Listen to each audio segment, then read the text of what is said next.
tem que levar em conta essa nova realidade. E para falar sobre essa perspectiva do novo ensino médio, a gente está recebendo a Ana Paula Yajima, ela que é diretora escolar, para falar um pouco sobre isso. Muito bom dia. Bom dia. Seja bem-vinda aqui ao Boletim Gazeta. Muito obrigada, é uma honra, como sempre. O contexto é esse, né? A gente falava de mercado, de trabalho, e a gente tem que preparar os nossos estudantes para uma nova realidade, e é por isso que o ensino médio tem novidades também? Pois é, a gente tem um novo ensino médio, né, que tramita desde 2022, e no último 20 de março, esse novo ensino médio vai passar por uma nova reformulação, através de projeto de lei, para que se corrija pontos que foram muito criticados na versão anterior. Dentre esses pontos, a redução da chamada formação geral básica, que são aqueles componentes curriculares mais acadêmicos, mais propedêuticos, mas que são essenciais no desenvolvimento acadêmico de um estudante desse recorte etário, e também o ajuste, né, uma melhor condição, até de execuibilidade dos chamados itinerários formativos, que era uma grande novidade, na verdade, coloca o ensino médio brasileiro num patamar mais próximo do modelo do ensino médio de muitos países pelo mundo.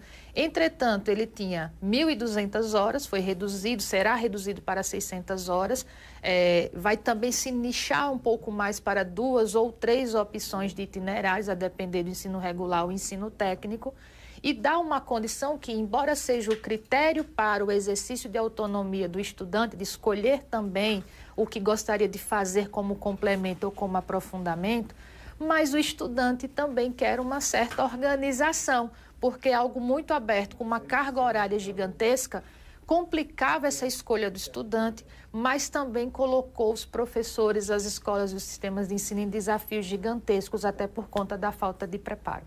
Pois é, viu? E eu queria entender melhor, até para passar, né, para você que está aí nos assistindo, o que é que vai mudar de fato agora? Né? Eu fiquei sabendo que tem aí a questão da carga horária, disciplinas obrigatórias, formação de professores, tudo isso está envolvido nessas novas regras que, né, assim, a gente fica aí na expectativa que vão passar a valer, Ana? Sim, sim. Tudo isso está envolvido. Então, primeira mudança, o ensino médio ele continuará com 3.000 horas, ou seja, primeiras e segundas e terceiras séries vão fazer ali um combo de 3.000 horas, entretanto, passa a vigorar com 2.400 horas dessa formação geral básica, que eram 1.800, e as 1.200 horas do itinerário formativo passarão a ser 600 horas. E também se reduzirão as possibilidades de itinerário, ou seja, antes era uma celeuma, uma profusão de oferta, passa-se ali entre 2 e 3 itinerários. Vale também fazer um destaque com relação à educação profissionalizante,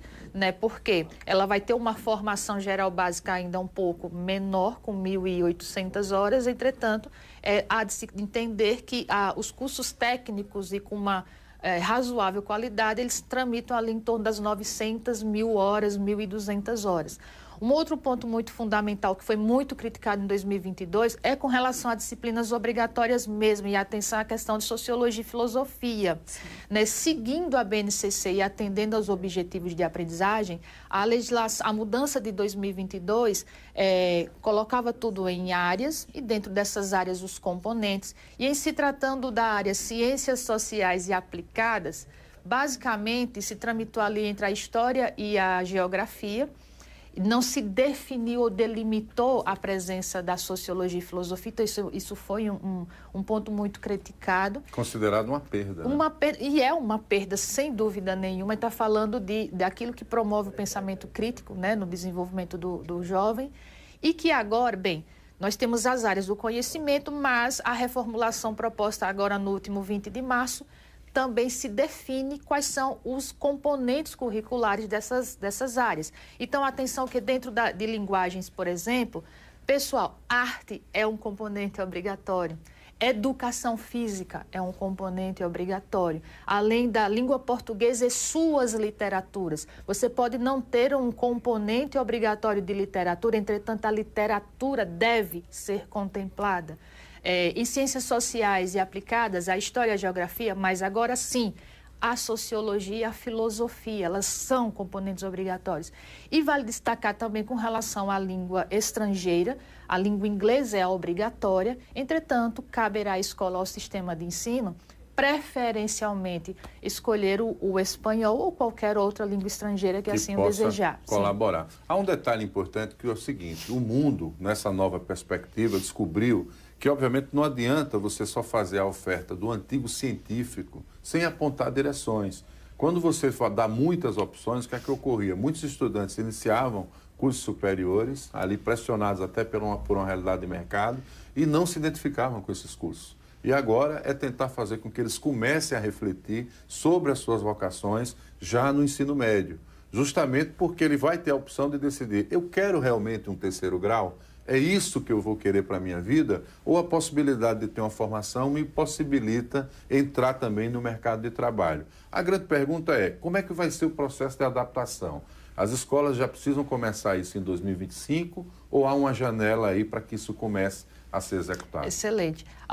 O projeto já passou pela Câmara, então, pelos próximos dias, até porque é necessário dessa celeridade, deve passar pelo Senado, e a previsão é que não vá se gerar grandes alterações até a homologação presidencial, né? Então, para quê? Para que os sistemas de ensino possam fazer todas essas adequações até 25 e até 2027, isso já reflita no Exame Nacional do Ensino Médio, inclusive contemplando a própria formação advinda das ofertas dos itinerários formativos. Então, a gente está falando de uma mudança que reverbera em sala de aula, mas ela é estrutural e estruturante, então tem muitas camadas, envolve muitas pessoas e já existe um limite de tempo aqui que apitando que não pode atrasar muito, né? Isso é muito necessário. E é claro, dentro dessas mudanças estruturais e estruturantes, a escola, os sistemas de ensino, obviamente os professores, e em se tratando, você tocou um ponto muito importante da formação profissional dos estudantes, nem todos vão de imediato ao ensino superior, oportunizar essa organização também de formação geral básica, a carga horária da educação profissional, até porque o Brasil, comparativamente com países que têm essa excelência na educação profissionalizante, como a Alemanha, 40% do jovem alemão nessa faixa etária cursa ensino técnico e não desiste de fazer ensino superior. Então, isso não enviesa, não atrapalha. No Brasil, esse índice é de 10%, não é? Então, isso também gera aí uma cadeia de desaceleração do nosso desenvolvimento. Afinal de contas, não há essa mão de obra preparada, né, para adentrar ali o primeiro emprego, enfim. Para a gente poder finalizar, então, vamos reforçar quais que são os benefícios, né, dessa nova alteração? Bem, a clareza com relação ao que está definido na formação geral básica, e aí sim, dentro dessa clareza, a sociologia e a filosofia, elas retomam as linguagens e suas literaturas, a arte e a educação física, para ficar claro que isso não é coadjuvante, isso é necessário. A língua inglesa ratificada como obrigatória e uma segunda oferta, preferencialmente o espanhol. Muita atenção também com relação à educação à distância dentro do ensino médio, ou seja, conforme a legislação, a LDB já previa como um complemento nunca mais do que 20% desse currículo, 25% desse currículo de educação básica regular. Então, na verdade, são ajustes daquilo que foi a proposta de 22, resolvendo alguns gaps, mas precisa haver celeridade. Por quê? Porque vai reverberar numa cadeia de situações e a gente está ainda assim... Há situações a serem questionadas, mas muito melhor do que foi a condição inicial em 22. Sem essa celeridade, né, Marcos? É o que a gente espera. Agora, imagina, eu sou formado em Química, né? Sim. No ensino médio. Imagina eu atuando como Química. Seria terrível, né? Aí, no meio do caminho, por acidente, botaram a rádio no meio do caminho, que era na antiga Escola Técnica, hoje chama IFAL. E foi isso que mudou a minha vida, né? Então, quer dizer, se essa oferta, esses talentos fossem despertados antes, eu não teria ocupado o lugar de alguém que poderia ser um grande químico hoje, ao invés de ter me formado e ter mudado de rumo. Então, eu acho que a ideia é que, quando efetivamente isso vier a ocorrer, com o devido planejamento, as escolas pensando com as suas equipes, reformulando os seus profissionais, isso com certeza fará muito sentido. Então, por isso que a gente tem que agradecer a Ana Paula e a Gima, que vai continuar estudando esse tema. Sim, ela que é diretora escolar, ela precisa também estudar para isso, porque pode voltar aqui para tirar novas dúvidas em outra oportunidade. Exato, principalmente quando começar a valer, né? A gente pode voltar aqui para trazer mais informações para vocês sobre essas novas regras na prática. Que aí é que o bicho pega, né? Pois é, tomara que não pegue muito. Obrigada, Ana, pela sua participação. Muito obrigada. Bom dia.